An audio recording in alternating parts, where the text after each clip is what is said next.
So, what can you share with us about some of the Checo Red Bull rumors that I've been reading about over the last week?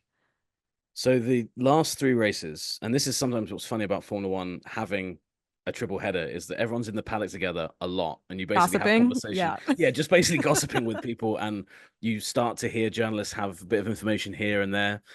The mood at Red Bull around Perez definitely changed over this past kind of three race run. Before that, it was like, look, he's just lacking a bit of confidence. He'll get back to it. He always does after we give him a new contract.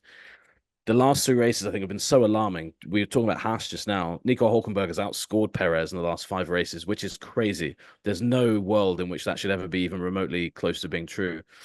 And now Red Bull, I think, they're in a real conundrum. And I kind of think it's a conundrum of their own making as well, because you've got Perez in terrible form, McLaren on the rise, Mercedes on the rise. They're suddenly looking over their shoulder and thinking the constructors does look like the championship that could be wide open. I know that they've got a big gap in that, but it's quite easy to quickly get points, taken off your opponent in that championship. And Perez just is he's not scoring good points. But there's also conversations about, well, Daniel Ricciardo's not exactly been that impressive. And the reason he was brought back initially was to be this safety net for Perez. And actually, for Red Bull, both those drivers have been underwhelming. Now, I don't know whether Yuki Tsunoda has done something nasty to like one of Helmut Marko's gym bags or has got some incriminating information on someone at Red Bull, but he never seems in the equation to make that step up. Totally, yeah. So, which is bizarre, but the way I've had it explained to me is they just don't think mentally he has the temperament to race in an environment alongside Max, which, maybe you need that. But then again, I don't think anyone on the grid seems to be up to that. So there's this test with Liam Lawson on Thursday. Obviously, Lawson stepped in for Ricardo at three races last year. Now, if you talk to some people at Red Bull, they're saying, well, we're evaluating Lawson to see if he can replace Ricardo. Some people say, well, we're seeing if he can replace Perez. If he's good Hmm. enough, we might put him in there. Obviously, that's a huge risk, but it tells you where the company is, not just with Red Bull, with Perez right now, but also where they are with Ricardo. And I just think if Ricardo's form was better, we wouldn't be having this conversation. I think they already would have said, right, Ricardo, you're back in, Hmm. you know, welcome back to the team. Great story. The fire's still burning within him. I think there's a real question mark about his kind of temperament at the moment, where he is confidence wise, where he is form wise. And they're in a real mess. And to me personally, as much as I like Liam Lawson as a guy, I'm not convinced whether he's the person you want to drop in this situation either, because you could damage him long term just for a short term Yeah. situation. But all of the True. rumors and rumblings you're hearing are based on a lot of truth. They're There's real. Okay. yeah, but it's just the what Red Bull do with it, I have no idea. But I think Perez has two races to basically get two podiums, and if he doesn't, I think in the summer break that's the big news story. And even if he does, there's one person I spoke to at Red Bull. It wasn't Christian Horner, but it was somebody pretty senior in another department, and he said even if he does get two podiums, he that doesn't mean anything. He's got podiums before and then has spiraled again. So I think True. now the kind of the trust factor with Perez has gone. As popular as he is within the team, it's just there's no confidence that he's sustainably gonna be in form, which makes you wonder why they gave him a contract in the first place, because this isn't like it's just happened. So Right. that's what I meant about it being a self-made problem. So I kind of feel like Red Bull have walked themselves into this in a big way. But yeah, it's a real mess, and I think it could cost them the constructors, because he's just left so many points on the table, and that would be a disaster given where their car started the year. That shouldn't even be a conversation. It should be dead and buried, I think, already.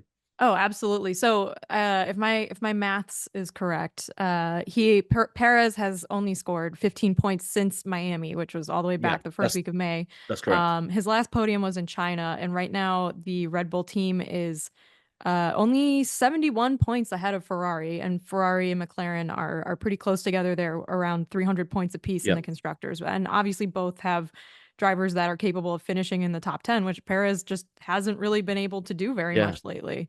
I mean, he finished behind Hulkenberg in Austria. He was way off the pace I mean, they got his strategy wrong, with the call, but he was nowhere anyway, was he? He was out of the top 10. He'd had that spin in qualifying at Silverstone. And that's a really key point, that the last podium was China, because obviously that was the last race where Red Bull were in a different planet to everyone else. Hmm. Right after that is when McLaren kind of came back into their own. We've obviously seen the gap has come down since then.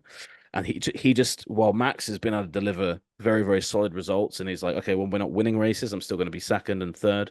I think the only time since Miami that Max hasn't been on the podium was Monaco. I'm pretty sure. Oh, and Austria, was he fourth He then? finished fifth, I believe. Finished fifth. Okay, so one was with a collision and one was Monaco, which is kind of an outlier. Otherwise, he's done really well at other races to maximize the result. Perez just hasn't done that. So really alarming for them. And it's a shame as well because I really like Perez and he's a great driver. But I think ultimately driving against Max Verstappen is just so taxing on a lot of people. And it just seems to have this impact. Was he the third driver that this has happened to? So I think whoever Red Bull put in there, it's all well and good putting like a Lawson in there. You have to make sure you're protecting them from kind of the Hmm. beat down that Max is going to give them on a weekly basis because drivers are very proud people. They think they're the best driver in the world, and suddenly you put them in a car with a guy who, let's face it, probably is the best driver in the world right now, and he's so good. Very quickly, whether it's Lawson, whether it's Ricardo, whether it's Sonoda, maybe gets an unlikely call up there. I think the same thing happens down the line. So, yeah, and all of this happening when Carlos Sainz is on the market as well. Let's not forget. So, I True. I always wonder why he wasn't more of an option. Maybe now he will be. I don't know, but a lot of people wondering why he has delayed that conversation and that decision. I think we're starting to see why now. I don't think he's ever been convinced that Perez is a long-term option for Right. Red Bull, and that's starting to prove itself to be the case. That was going to kind of be my second follow-up question, is that Carlos Sainz is still out there. But just as an aside, it doesn't seem like, other than Verstappen, Red Bull has really had a great strategy for managing any of the four drivers that have been on the grid. I guess three drivers, I should say, other than Max. But yeah, Carlos is still out there. He still hasn't signed anything. Some spots are filling up. Haas has officially announced that Ollie Behrman will be racing for them next year. So I mean, what's the holdup on Carlos Sainz? We talked about this when you were on weeks ago, and you said that he was like the first domino to fall, and Yeah, that domino is still standing. it's still sat there. He Yeah. has not even like wiggled a little bit. Well, Kevin Magnussen came up with a better way of describing it a few weeks back. You probably saw. He said he's the cork in the bottle. He's holding Yes, everything up. yes. And it is quite remarkable, really, because he's got these three offers, And so I think when we spoke, I was talking about it being between Audi and between Williams, who seemed like a left field. And it was like, well, Audi's probably the call. Williams seems to have become a lot more serious now. And at the same time, Alpine, I think, have got themselves in there. And like I mentioned, I think he is kind of looking over at Red Bull and being like, well, look, like if you want to give me a 2-year deal, why not? And I think from Sainz's point of view as well, the fact that there's still this ongoing thing about will Max go to Mercedes down the line. There's obviously a lot of benefit in tying yourself down to a long-term contract with Red Bull right now as well. So I think there's a lot of that in his mind, and Sainz has played it really well, I think, because they're all pretty bad options. Other than if you not including Red Bull, but the actual legitimate options he has in front of him, short term they're not great, and they're all willing to wait for him. He's kind of leveraging the reputation he has right now in the driver market to wait and have them wait for him, which I think is smart. He actually admitted to us before the race at Silverstone on the Thursday. Someone asked him, "This must be distracting for you," and he said, "Yeah, I'll be honest, it is because I'm just spending so many times having calls and looking at contracts and having discussions with people. So I think he wants to get it done, but this is the time of year that usually you would be making this decision anyway. So in a normal season, he's kind of on schedule. It's just the fact that everything else has happened so quickly that it Right. suddenly Because of and we've Lewis been talking Hamilton, about I it. think. Lewis Yeah, basically Hamilton started Lewis, this and by taking spiral. his seat as well, just for added insult to injury. Like not only took Carlos's seat, but accelerated all the other decisions so much that Carlos has to make one quickly. But yeah, I hope he makes one soon, and I actually hope that he somehow ends up in that Red Bull seat next year, That would be fun. because it would. Because he's one of we mentioned the four drivers: Ricardo, Gasly, Albon, and Perez that have been teammates of Max.